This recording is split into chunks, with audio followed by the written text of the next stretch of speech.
So now I want to talk in detail, what does it mean you do multiply what you do consciously and unconsciously?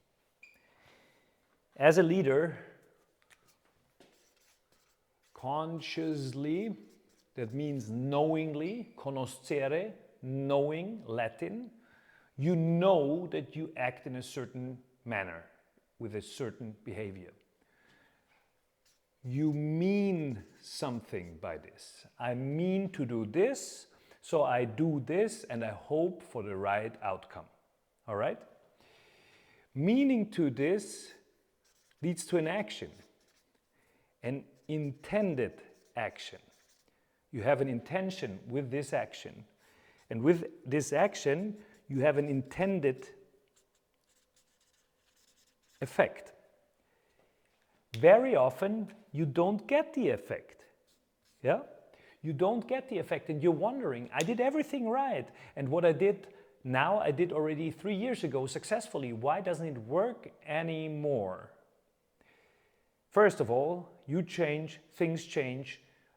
Very few people understand this change that's happening, that the same recipe you used a few years, months ago and was successful is not the right recipe for now anymore. There is a variable in the equation, and in this equation is context, a big factor.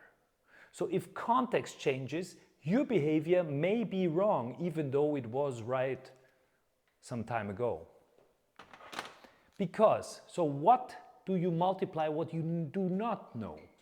Your unconscious behavior as well.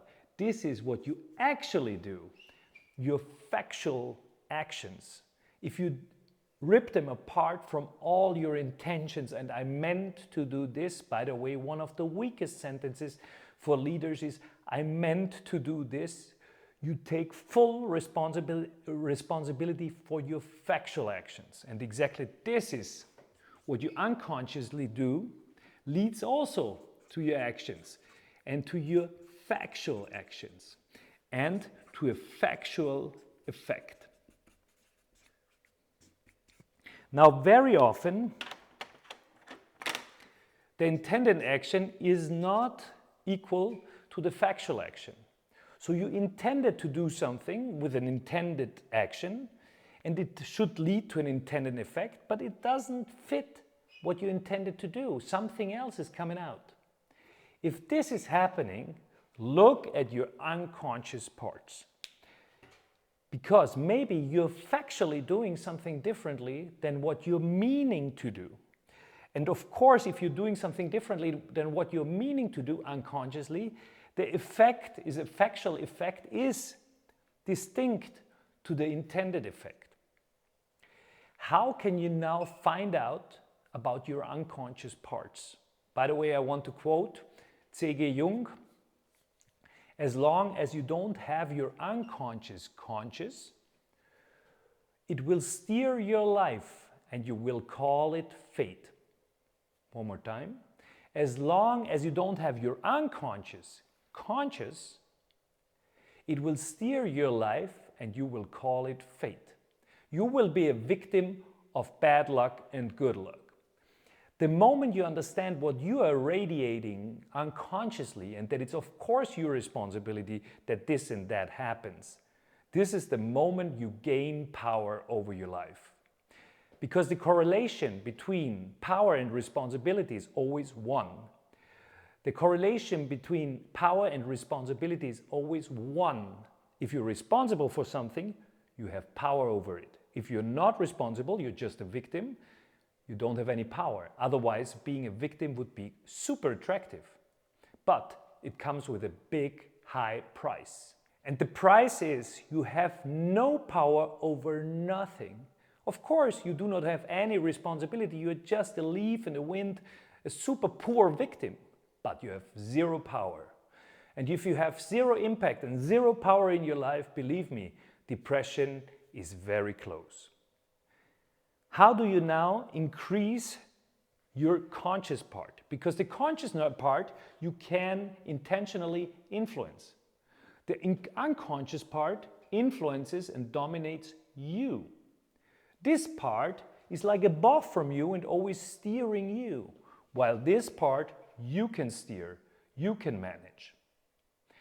So the aim is for a good leader, especially in a cultural change process, to reduce your shadows, your unconscious parts, your dark sides, where you don't know what's happening, and increase your consciousness. So you know what you multiply into the organization every day, every minute, every second.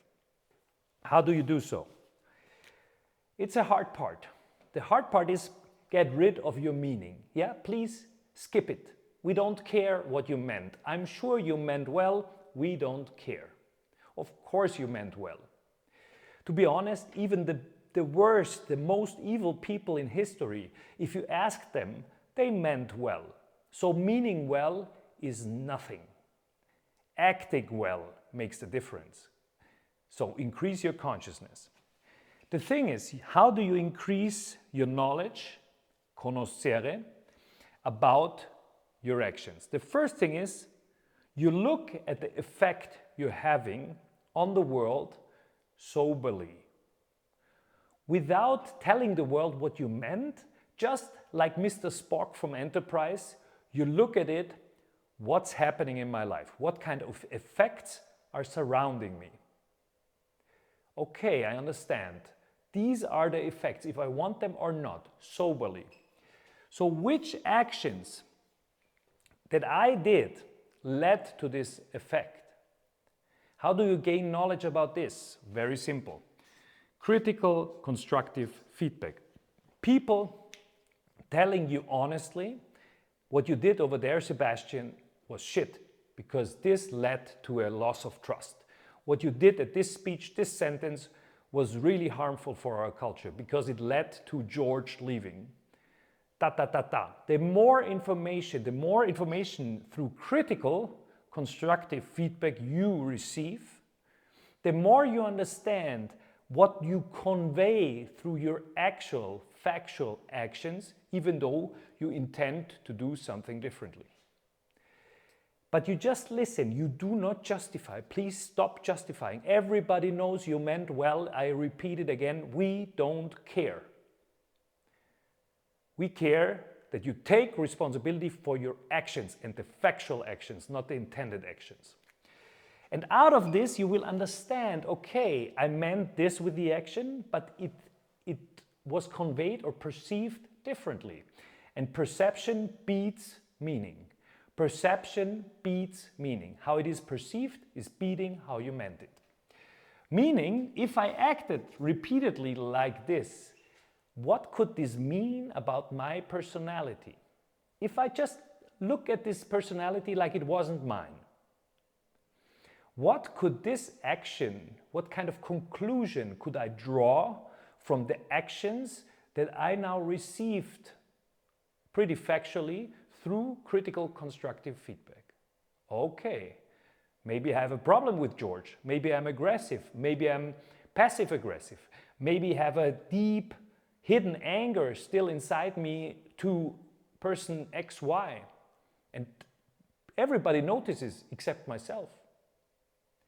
And through this you can reduce your consciousness and bring more and more parts into your consciousness.